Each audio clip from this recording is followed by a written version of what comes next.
What's up, pretty people? It is your girl, Rickayia, and this is Pretty Perfect Not, where being pretty does not mean you're perfect. What's up, and welcome to episode number 3. I am super excited to get back to doing what I do best, and that is chit-chatting with you guys. I just feel like I had to take a little time to myself, get my mental health right, emotions together, physical health. So I needed some time to myself, but I am back literally better than ever, and I can't wait for today's topic and then the topics in the future. Like, I'm gonna be so consistent with this. I feel like throughout my time and my break that I've had, and time to myself, a lot of people have reached out to me about my podcast. And, they told me how much it has affected them, or they've watched my episodes and it resonated with them and something that they have experienced. I've been out places, the bar, and people have, pointed me out like, hey, I watched your podcast. And like, that just takes it to a whole nother level. It honestly makes me feel like, there's a purpose of why I'm doing it and that I should continue. So I'm back. What Drake said, I'm back. Hey, I'm back. Okay, period. The first thing that I want to say is welcome to 2023. Okay, it is a new year. I honestly feel like this year is a year of new beginnings. Blessings and exploration, because I'm going to be exploring a whole bunch of things this year. I feel like tapping into things that I've never even tapped into. So I'm pretty excited. But besides that, y'all already know, let's get right into it. We ain't gonna waste no time. We're gonna dive right into this episode. And I kind of changed, I know y'all sick of me. Y'all probably sick of me for changing names of things, but I think this is the last time I'm gonna change the name. I'm gonna change the name of Pretty Petty into Pretty Opinionated, because I just feel like a lot of the times I don't really have a scenario of where it's gonna be petty. It's more so like I want to hear people's opinion or give my opinion on something. So I changed it to Pretty Opinionated, okay? And today's Pretty Opinionated question is, should the check be split equally amongst everyone at a group dinner, or should each individual be responsible for their separate orders with their separate checks? Yo, the internet has been in a frenzy about this conversation and this topic, like from Instagram to Twitter to Facebook to TikTok. Like, this has been a real debate. And if I'm being completely honest, I'm not splitting no birthday dinner with nobody. No, it's negative. It's not happening. It's not happening.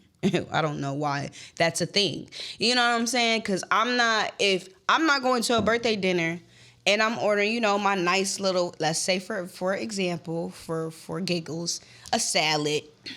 Homegirl over there got a whole 16-ounce steak. I'm not about to be paying for your steak when I got a salad, babe. No, it's not happening. I feel like people should pay for their own orders. Now, as far as the birthday person itself, maybe their dinner can be split between like the friends or the guests, or if somebody wants to pick up the bill of the birthday person. I honestly feel like the birthday person should not be paying for their dinner, if I'm being completely honest. So if somebody else want to pick up that bill, then cool. But like the whole bill being split, negative, not happening. Get somebody else to do it, okay? So, other than that, let's do a temp check. I don't know if you guys remember, because it's been a minute, but I started a segment called Temp Check, which is going to be talking to me about your emotional, mental, and physical health. On a scale of 1 to 10, seeing where you're at, seeing where your temp is. So for me today, I would say my emotional health on a scale of 1 to 10. My emotional health is at like an 8, 8.5. I'm feeling like really good today. If you would have asked me this a couple days ago, I would have told you 0, 1, maybe 1.5. Okay, I was really going through it. But today, I'm great. I feel great emotionally.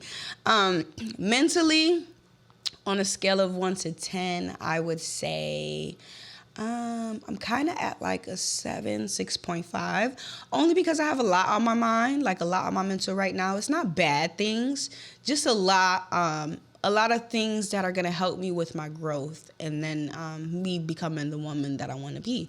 So sometimes, like, when I have a lot on my head, it just feels a tad bit overwhelming, and I could be a bit dramatic. I'm not even going to lie to you. I could be a tad bit dramatic.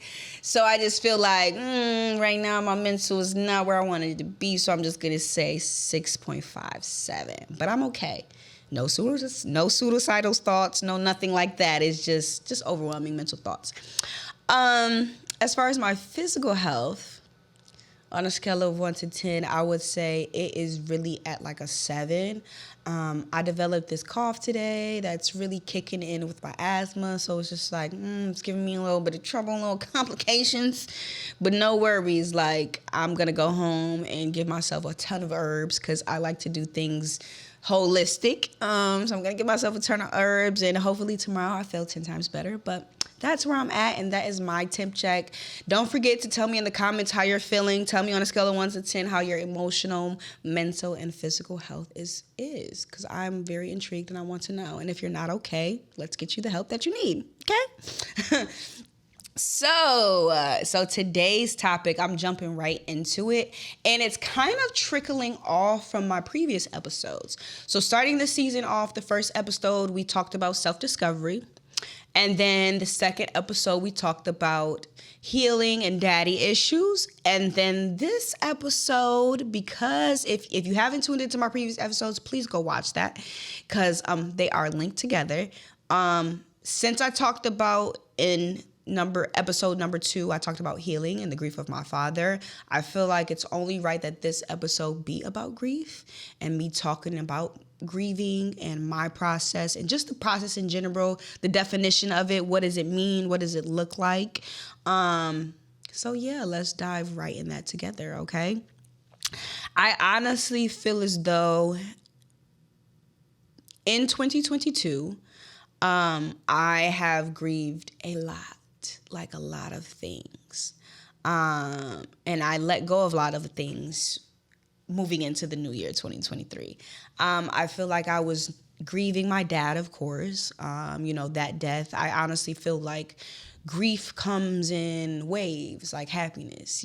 Some days I'm okay, and then some days I'm not. I'm very sad, and it just depends. I feel like a lot of things can be triggering. Sometimes when you hear a song of something that reminds you of a person, or you drive by and you see this place that you guys used to go to, or you hear this word that reminds you of them. At times that could just bring you back into your grief. So that's why I say, like, it's a wave.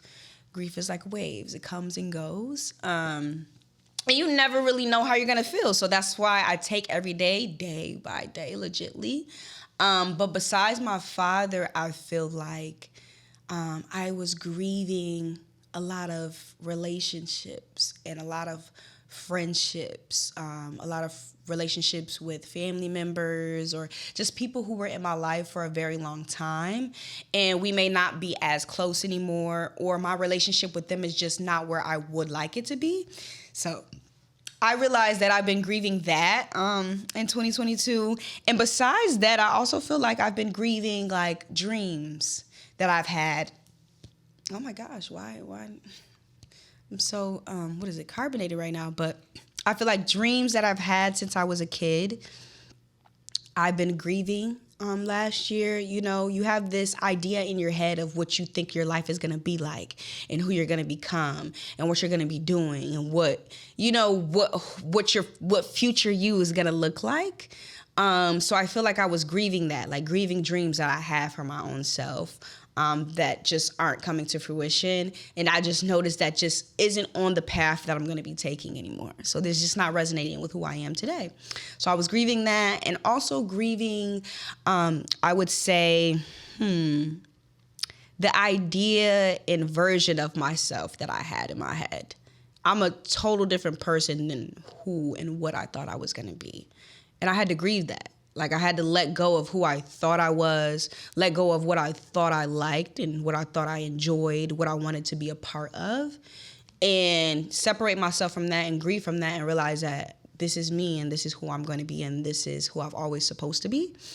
So yeah, I just feel like in 2022, I grieved a lot of things. And in this episode, I want it to be known that grief doesn't always have to be over a person. It could be over places. It could be over things. Grief is just you grieving over things that you were tied to once, a loss of something that you had before. So, yeah, we're going to dive a little bit into that. And to get us started, I wanted to give it off a definition of what grief actually means. And grief, by definition, means deep sorrow or distress, especially that caused by someone's death. So in my case, I'm going to be drinking tea throughout this show. Because like I said earlier today, I'm just not feeling 100% myself, but I'm getting there, okay? But so for me specifically, yes, my grief was caused by someone's death, but it also was caused by just the breaking of friendships and relationships and just separation, okay? Because I looked up that definition, I felt like that definition was kind of like vague, and I wanted to get like a better description of what grief was. So I took it upon myself to go on psychologytoday.com, which I recommend a lot of people to do. Go on there, get your research done, go look up information, and go overstand everything that's on there that can help you with your process of grief. But it gave me more of a definition than the previous one, so I just want to share it with you guys. It says grief is the acute pain that accompanies loss. Because it is a reflection of what we love, it can feel all-encompassing. All-encompassing just means everyone included, so just every human. So basically every human experiences it. Grief is not limited to the loss of people, but when it follows the loss of a loved one, it may be compounded by feelings of guilt and confusion, especially if the relationship was a difficult one. So when I was reading this, it connected with me very well because I felt like during my grief of my father specifically, I definitely felt times of guilt and confusion. And it really was because our relationship was kind of like rocky. But more so guilt after the fact. I feel like, and people might not feel the same way I do, or people might. But I felt like because of what I explained in the previous episode of how long I just stopped talking to him and was just so upset with him that I just took a whole year and not communicating with him, that after he died, I felt like it was like a waste. You know, I felt guilty that I did that. I felt guilty that I was even upset, confused as to what was really going on, because I don't think people realize like losing anybody is very confusing because they were once there. They were once physically in your life. You used to be able to call them, see them, text them. Hey, you want to go out here? Feel on them.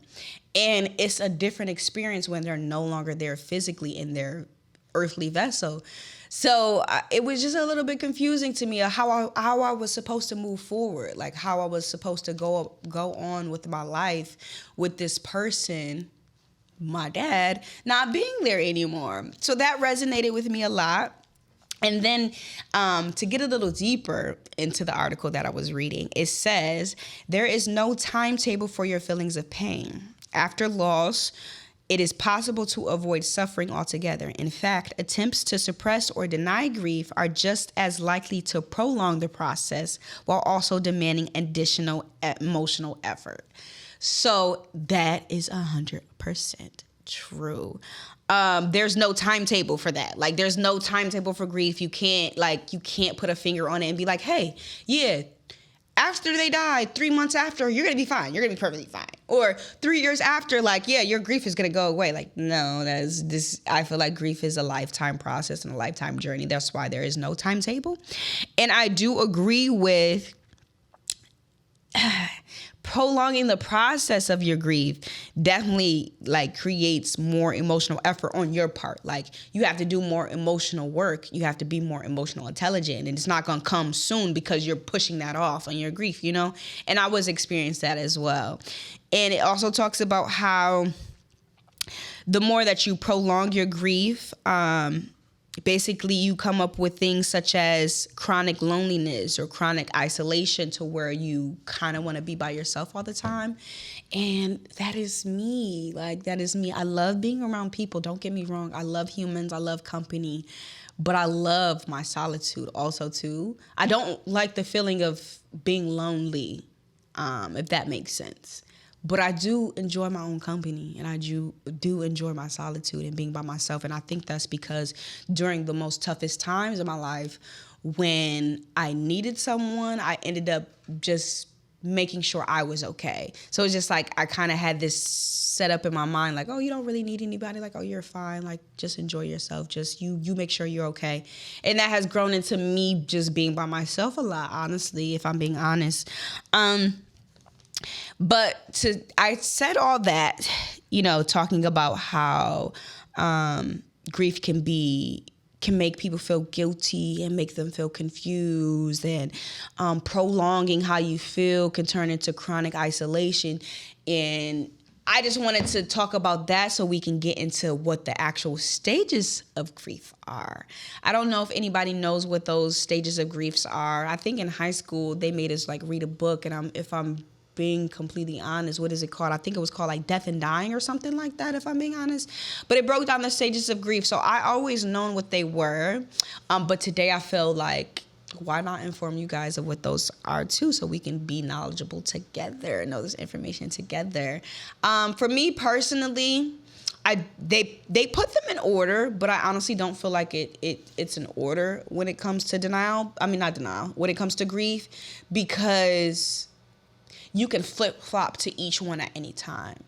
And for me, I feel like I was going from one to the other, back to the last one, to the first one, to the... It's just, I think each person is different and each person is unique in the way that they're going to be grieving. But into the stages of grief we go. So the first stage of grief is denial. And if you don't know what that is, it just says basically... it's an overwhelming of emotions. It's not unusual to respond to the strong and often sudden feelings by pretending the loss or change isn't happening. So basically, you're acting like the death didn't happen to you, or you're just in shock, basically. So you don't really want to believe it. It talks about how the denial process will give you more time to gradually absorb the news. So for you to basically take it in. So you deny the thing that is happening because you're like, I just can't believe it. I just can't believe it. But it's actually allowing you more time to process what's going on. So that's the first stage. The second stage is obviously anger. I don't feel like I need to go too into depth with that, but that just means like you're angry. You're angry at the world. You're angry that this happened to you. You're angry that it happened to the person that you love. You're angry that this just happens in general in life. So you just kind of project your anger out onto the people that you probably love the most, just people you interact with, probably yourself, because I know a lot of the times I was projecting my anger out onto myself, which is a terrible thing. But yeah, that is the second stage of grief. The third one is bargaining. So bargaining means, like, let's say, for example, how can I put this into words? Like, you might feel like moments of like helplessness. And you might go into like bargaining. Well, for me, it was like more so like bargaining with God. Like, God, like, I'm gonna get myself together. Like, I'm gonna get myself right. Like, no, like, this doesn't have to happen. Like, I know I was a messed up person. Like, bargaining for each person is kind of different. I don't think I did too much of that stage in grief. I kind of feel like I was in a denial a lot and anger heavily. Bargaining, not so much. Probably like in the beginning stages for me. But that just looks different for everyone. Besides bargaining, it comes stage of depression. That just means you're very sad. You get into your feelings, get into your head a lot. I definitely experienced a lot of the depression stage. And then after depression will be the acceptance stage. So you kind of accept what is happening to you, accept that this is going to be a part of your life and your journey and that it's not going to change. For me specifically, I think I kind of like, when it first happened for me, at least for my dad, I was in denial because it's like, no way. No, he's not dead. Like, no. nah, even though you know for a fact that they're dead, days go by and you still are in denial about the whole process. Even when I went to the funeral, I was in denial. I didn't even want to, if I'm being completely honest and being real, I didn't even want to walk up to the casket because I was in so much denial. Like, I didn't want to see his face. I didn't want to see him in the casket. I didn't want to see him not like how my dad is. Like, it didn't look, you know what I'm saying? When people are in the casket, you kind of feel like that's not him. Like, nah, that's not him. Like, nah, that's not my dad. Like, he's not in there. That was where I was at with it. So I was in denial for a very long time. And I think tying back to what I said in the beginning about how sometimes you can prolong your emotions, I think I prolonged that stage. I prolonged the denial stage. And then when I got into the anger stage, I prolonged that as well. I was so angry for a very long time just because I don't know. I mean, if you watched the last episode number 2, I kind of touched up on it, but it was just like, you can't explain it. Somebody has died and you're so angry inside that this is somebody that you love and you're not going to see them again, that you kind of just project your anger out onto other people and you make them feel like, why aren't you angry with me? I did that a lot because I felt like, y'all serious? Like, y'all going through life regular? Like, life ain't regular no more. What do you mean? Like, no, I'm angry, I'm mad. And I wanted everybody around me to feel that. So I prolonged that stage for a very long time. Like, I would say years. For years, I was very, very, very angry, a very angry human. And I projected my anger out onto the people that I love the most, which I'm very, very sorry about. It was not me, it was my grief. And then after that, I didn't do too much bargaining, but I skipped right into the depression. And I kept going back, flip-flopping back from depressive stage, anger. Depressive stage, anger. Like, they kind of like coexisted simultaneously for me. On the days that I wasn't down and out and crying and feeling like I didn't want to get out of bed or didn't want to shower, I was angry. Like, it was either or for me for a very, very, very, very long time.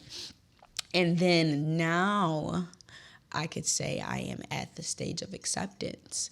And I will say at the stage of acceptance, it's not like you want to accept the fact that this has happened to you, but you know that you have to in order for you to move forward. And I feel like that's where I'm at.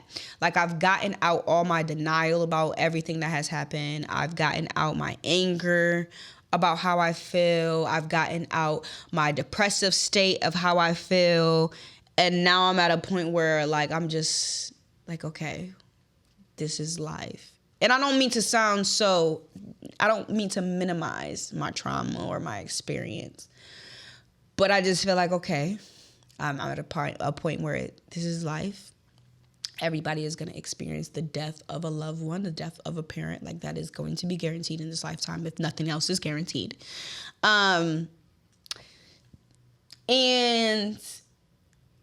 I've accepted the fact that this is someone that I love that I'm never going to get back. Never going to be able to physically see them again, but that doesn't mean that I can't experience them spiritually. And just accept the fact that at times I won't be okay. Like, that's another thing. Not only accepting what has happened to you, but accepting the process that you're going through and accepting that it's going to be waves of it. So I think I've accepted that, okay, some days I'm just not going to be okay because something is just going to trigger me and remind me of him. And I'm going to accept the fact that on those days, like, I got to pick myself up and know that, hey, yeah, this did happen to you. And yeah, it's sad. However, you're going to be okay. So yeah, I just wanted to touch those 5 stages of grief. I feel like those stages could go with anything, though. Although I'm talking about my father, I did experience those 5 stages with everything else. So when I'm talking about disconnecting with friendships and relationships with other family members, I went through those same exact stages. You go into a stage of denial, like, nah, I can't believe this person is doing this to me. Like, nah, I can't believe this person is acting this way to me. To being angry, now you're saying things and hurtful things to a person that you may love due to the fact that y'all are not where you want them to be, or y'all friendship is dwindling, or your relationship with them is ending. So now you feel like you got to get off all these angry things that you've been harboring on your chest, or this secret animosity. Not on my part, but, you know, some people hold in secret animosity and then they finally get that out when they finally hit that anger stage. And then after that, I definitely experienced depression stages over those relationships. friendships and people that I'm no longer connected to. Like you can get depressed just by realizing that, as time goes on and as life goes on and as years go on, not everybody could come with you. Like, not everybody could go where you're going.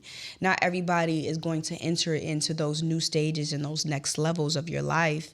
And that could be depressing. Like, people who've been in your life for years, 10 plus years, 15 plus years, who's been your, A1 day one, or even people that you've been in diapers with. Like, y'all been in diapers together and now you gotta cut them off. Like, that's hurtful, and that can be something that can turn you into a depressive state.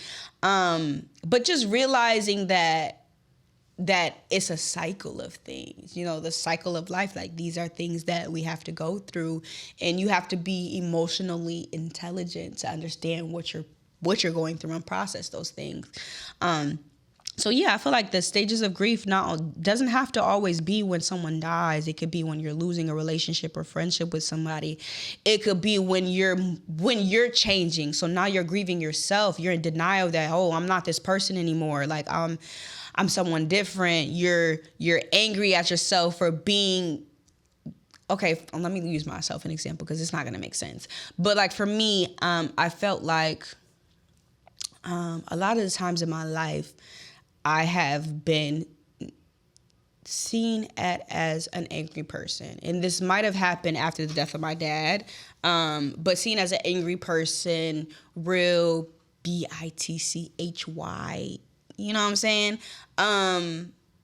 Just nasty, like a nasty attitude and all that other stuff. So when people used to present it to me and tell me about myself, I used to be in denial, like, no. What are you talking about? I don't act like that. No. What you did to make me act like that? Like, that is just how I would react. So I would be in denial that this is like a part of me. Like, this is a characteristic that I have going on right now. And then I will be angry because they're right.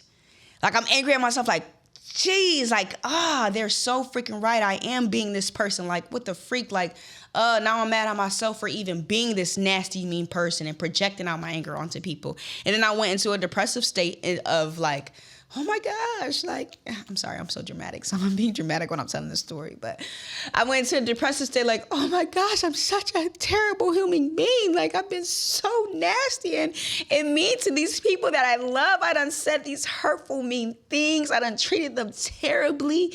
And then I went into a phase of acceptance. Like, okay, yeah, you were mean. You were nasty. You had a crazy attitude. You were not somebody that somebody can come and talk to.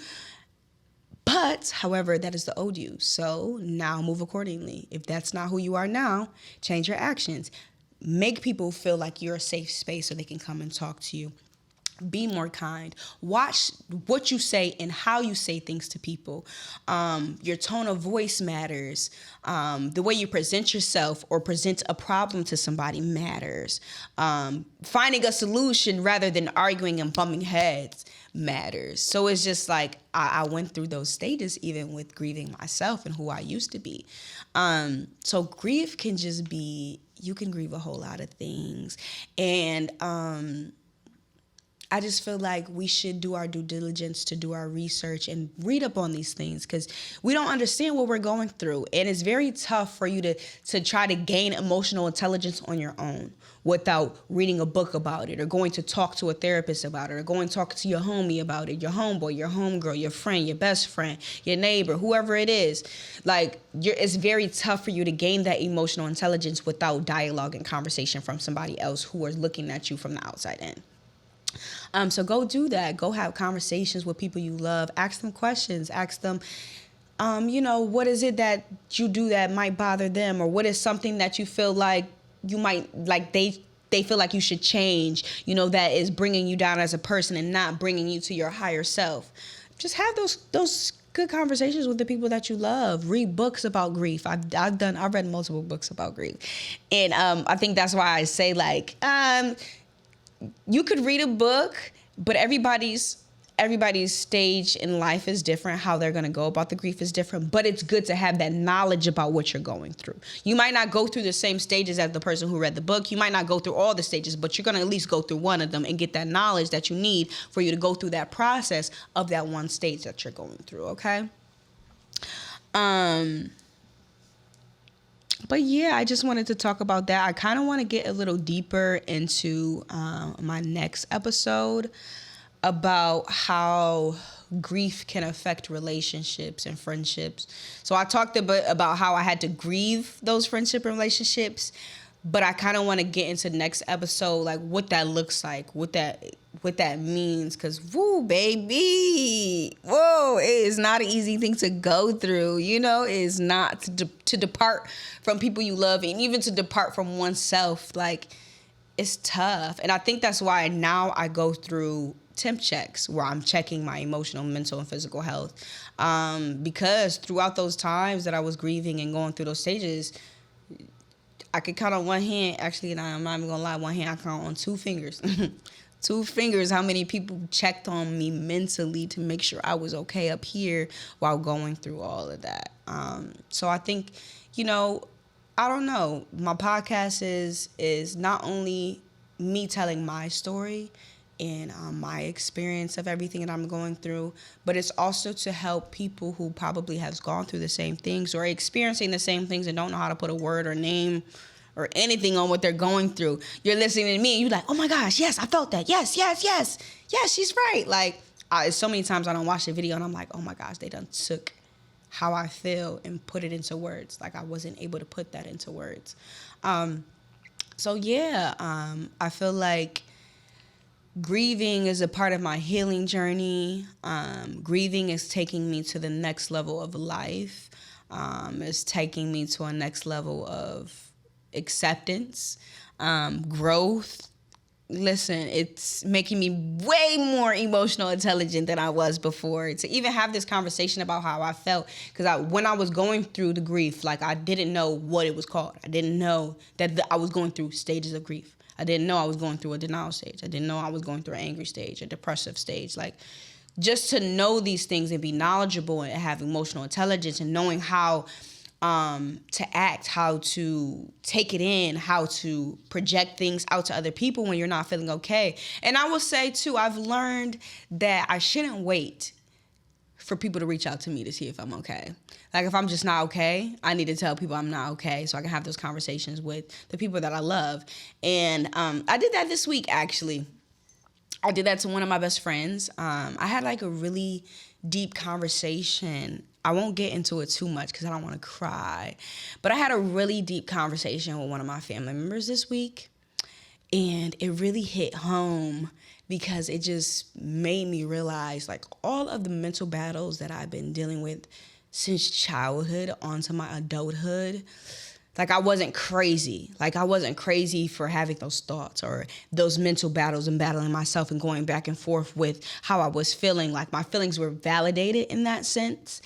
And, of course, she brought up the conversation, but I was so open to have it and open to talk about it that the next morning I texted my friends to let them know, like, oh, I appreciate y'all. Like, y'all, like, I appreciate having y'all. Y'all are always there for me whenever I need to vent, whenever I need to talk, whenever I just need to get everything off my chest. Like, I really appreciate y'all. And then it went into me and my best friend just talking about what happened and what was going on inside of me. And I felt so good to just be like, here, let me just not push all my problems onto him, but like, here, take it for a second. Like, let me just tell you how I feel for a second. That felt really good. So I'm just noticing, like, throughout my journey, throughout my healing journey, and this process in general with being just intelligent about my emotions, I'm realizing that you don't have to wait for people. If you're not feeling right, go get that help. If you're not feeling okay, go get that chit-chat talk with your homie that you need for you to feel okay by the end of the night. Don't go to sleep angry. Don't go to sleep mad. Don't go to sleep with anything on your chest that's building up and that tomorrow you might not be okay. No, express it, get it out, and I promise you'll be fine. After that conversation I had with my friend, I went to bed fine. Like, and that's why I said it earlier in the beginning of the episode, if you would have catch me a couple days, I'd have been at a 0 or a 1. Today I'm at an 8.5 because I've had conversation. I got it out. I told him how I felt. I'm not no longer harboring those feelings throughout the week. I talked to you on Monday. I left that crap on Monday on that day. Like, I'm not carrying it on to the next day. I got to be better for me every day. So it's just like, yeah, go get that help. Go talk to the people that you love the most. And even if you don't have anybody to talk to, I always say this, you could talk to me. You can slide up in the DMs. Don't be trying to, slide up in the DMs so you don't get my number and just try to talk to you. I ain't on that type of time. But no, I'm just kidding. But yeah, slide in my DMs. We can have a chit chat. I'll be that confidant. I'll be that safe haven that you need. This is a safe space, and I purposely create a safe space so people feel comfortable with telling me anything that is on their mind, because this is a judge-free zone. I've been through a whole bunch of things that I'm so thankful for that nobody has judged me about, so I would never judge anybody about what they're going through mentally, physically, or emotionally. So like I said, if you're feeling some type of way, hit me up. This is what this podcast is about. We're supposed to be healing and acknowledging things that have never been acknowledged in our community before. And I'm talking about the Black community specifically. These are not things that we are talking about. These are not things you go home and talk to your parents about, not things that you go talk to your siblings about, your homies about, your best friends about. But here, we're going to talk about it on this show. And hopefully it'll spark conversations. You'll send the link to your friend, or you'll watch the video with your friend, and that'll spark conversations within your own little community. Hopefully, fingers crossed. But yeah, so let's move on into our segment, the Pretty People Shout Out segment. If you're new to my show, I shout out Black-owned businesses, everything Black that is positive, that's doing great things, but it's not limited to Black things. So don't think that if you're Hispanic or Asian or Caucasian that you can't send me your work so I can praise you too. Like, no, send me that stuff so you can get recognition. This is just, I'm a Black woman, so, I'm going to talk about Black people. That's going to be first and foremost. So I'm going to put them first. But I also love putting out anything positive. So yeah, if you got anything positive going on, shoot me a text, shoot me a email, shoot me a DM so I can put people on to what you got going on in the world. But today, for Pretty People Shout Outs, I am shouting out Battle of the Thrones. Now, if you don't know what this is a youth wrestling tournament. Ever so often, they'll have youth wrestling tournaments from the ages of, I believe, like 5 to 6, all the way to ages 12 and 13. Girls and boys, so don't think it's limited to just boys. I've seen some good old girls wrestling and tearing them boys down, okay? But yes, check out Battle of the Thrones. They are on Instagram. They are on Facebook. It is one of the most littest youth wrestling tournaments I ever been a part of. Yes, I go help out. So if you see me there, listen, I'll be doing the merch table. I'm surprised I don't have it on the merch right now. I normally wear it like literally a couple times a week. But they have merch that they sell. The trophies that they give out to the kids are like, I've never seen them before. Like, the kids love it. There's huge rings that they give out to the kids. The last time they gave out huge wrestling belts, like the ones that you see on WWE, to the kids. Like, they were huge, and the kids was so in love with them. They've given out necklaces before. They've given out watches. So yeah, tap into Battle of the Thrones. It's even been like fire. I don't know, maybe I can put a little clip in this video. But at one of the tournaments, he had like little fire going on. So it made the kids feel like they was really, you know what I'm saying, really in the zone. Like, yeah, I'm about to go out there and kill it. Like, the atmosphere is just amazing. And I'm not just saying that because it's my family. I'm saying that because the atmosphere is amazing. So if you have time, I believe the next wrestling tournament is January 21st, if I'm not mistaken. I'll put it in the description box to let y'all know, because there are registration fees and everything like that. So I'll get in touch. I'll put the link to their Facebook and Instagram so you can get in touch with the owner. So if you want to talk to him and discuss, registration fees or just anything moving forward, he can do that for you. But yes, go tap into that. It's a Black-owned business. Black people helping out, not limited to, but I love my Black people, so go check them out, please. And then the next segment that I have is called Pretty Proud. It's kind of like the same thing as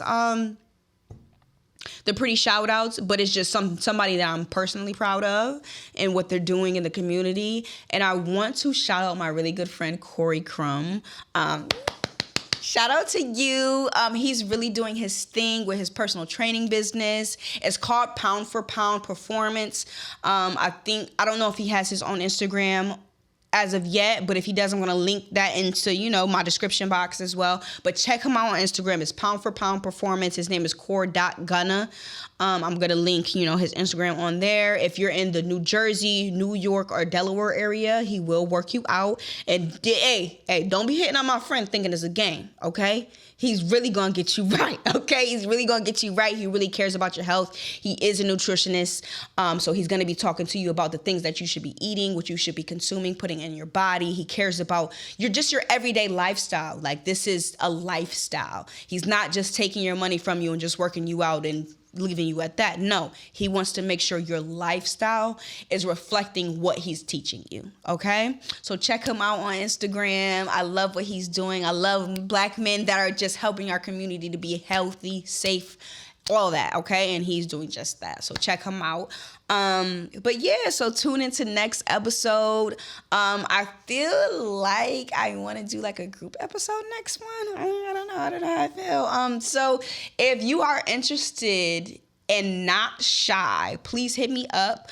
You got to be wanting to have dialogue. You got to be wanting to talk about deep things. I'm going to make this a safe space. So even if you don't feel comfortable, you're going to be around me, and I'm going to make you feel comfortable enough to be talking about any and everything, I promise you. So, yeah, hit me up on Instagram, Pretty Perfect Knot. Slide into the DMs and let me know that you want to come on. I would love it. But stay tuned, people. This season is going to be amazing.